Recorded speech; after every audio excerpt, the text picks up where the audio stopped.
Meu nome é Giancarlo Marx e hoje eu vou falar pela terceira vez sobre o tema Deus é justo.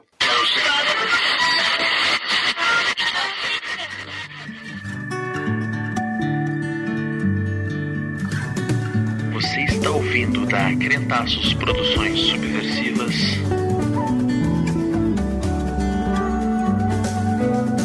Ampulheta. Antes que o tempo acabe.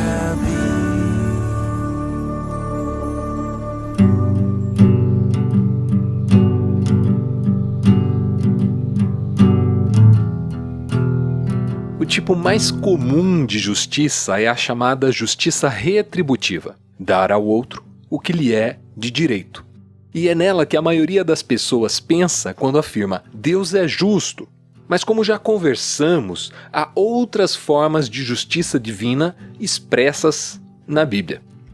No episódio 50, eu falei aqui sobre a justiça distributiva, através da qual Deus permite que o mesmo sol e a mesma chuva caiam sobre pessoas boas e pessoas más. Ou, de acordo com a parábola que nós lemos, o mesmo pagamento de uma diária seja dado aos trabalhadores que passaram o dia inteiro na lavoura e os trabalhadores que chegaram na última hora do expediente.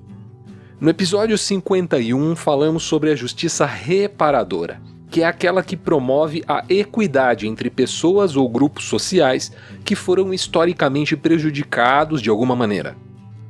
Sabemos que, para que alguém seja rico, é necessário que muita gente seja pobre. Essa é a pirâmide social que vivemos, onde a miséria de muitos é o preço da riqueza de poucos. Deus não se agrada disso e ordena ao longo de toda a Escritura que aqueles que o amam reparem essa injustiça, que recai sempre sobre os mais vulneráveis. Hoje vamos falar sobre um quarto tipo, a justiça redentora. Apesar de estarmos acostumados a ouvir esse termo quase que exclusivamente em igrejas, o conceito de redenção tem origem na linguagem jurídica. Redenção é o pagamento de uma pena ou de uma dívida. Dizia-se, por exemplo, que um condenado à morte, uma vez executado, estava redimido. Ou seja, a sua dívida com a lei estava quitada. Do mesmo jeito, alguém que pagasse uma multa ou um tempo de cárcere, etc. Mais adiante, o conceito se ampliou com a figura do redentor, uma espécie de fiador que se interpunha entre o endividado e o credor, se oferecendo para pagar a dívida. Na Bíblia, o livro de Ruth, que tem só 4 capítulos, conta a história de como a protagonista Ruth e a sua sogra ficaram viúvas e sem condições de sustentar-se, e como foram redimidas por um parente chamado Boaz. Tem outra história do Antigo Testamento que dá uma pista muito importante sobre essa figura do Redentor. São 42 capítulos de um homem sofrendo e ousando abrir a sua boca para questionar a justiça de Deus. Sei que esse não é nem de longe o livro mais querido da Bíblia, mas garanto que ele esconde pérolas muito preciosas, como essa que a gente vai ler agora. Sim, eu estou falando do livro de Jó. Se eu decidisse esquecer as minhas queixas, deixar de lado a tristeza e exibir um rosto alegre, ainda assim temeria todos os meus sofrimentos, pois sei, ó Deus, que não me considerarás inocente. Não importa o que aconteça, serei considerado culpado, e então de que adianta continuar lutando? Mesmo que eu me lave com sabão e limpe as minhas mãos com soda, tu me lançarás num poço de lodo, e até minhas roupas terão nojo de mim. Deus não é ser humano como eu. Não posso discutir com ele nem levá-lo a um tribunal. Se ao menos houvesse um mediador entre nós, alguém que nos aproximasse um do outro, ele afastaria de mim o castigo de Deus, e eu já não viveria aterrorizado. Então falaria com ele sem medo, mas sozinho eu não consigo fazê-lo. Jó, capítulo 9, versos do 27 até o 35. A verdade é que Deus é infinitamente grande, um ser onipotente, onipresente e onisciente.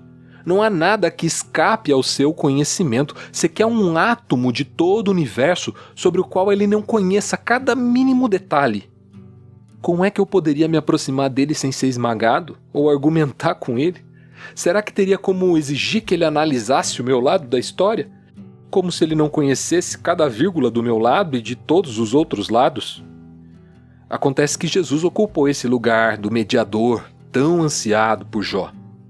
Ele é Deus e se comunica com Deus como um igual desde antes da fundação do mundo.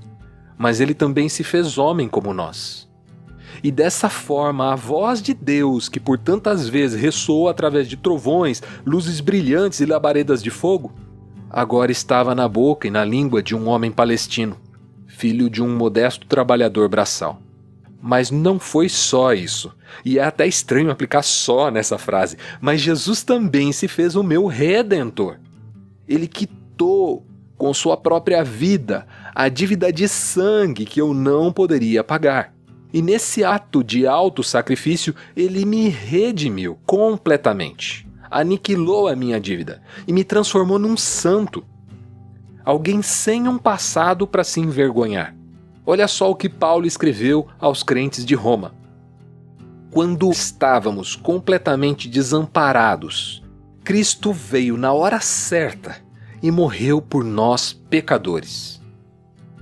É pouco provável que alguém morresse por um justo, embora talvez alguém se dispusesse a morrer por uma pessoa boa. Mas Deus nos prova seu grande amor ao enviar Cristo para morrer por nós quando ainda éramos pecadores. Romanos 5, dos versos 6 ao 8. Eu posso até tentar te convencer do contrário, mas o fato é que eu não sou uma pessoa boa. Se você me conhecesse de verdade, as coisas que eu penso e que na maioria das vezes eu não conto pra ninguém, o mais provável é que você não iria querer ser meu amigo e talvez nem continuaria ouvindo esse podcast. Agora imagine que Deus conhece tudo isso e mesmo assim resolveu me julgar, não com a justiça retributiva que eu merecia, mas sim com a justiça redentora. Pensando bem, talvez eu deva parar de julgar as pessoas de outra maneira também, né? É isso. Um forte e redentor abraço. E até o próximo Ampulheta.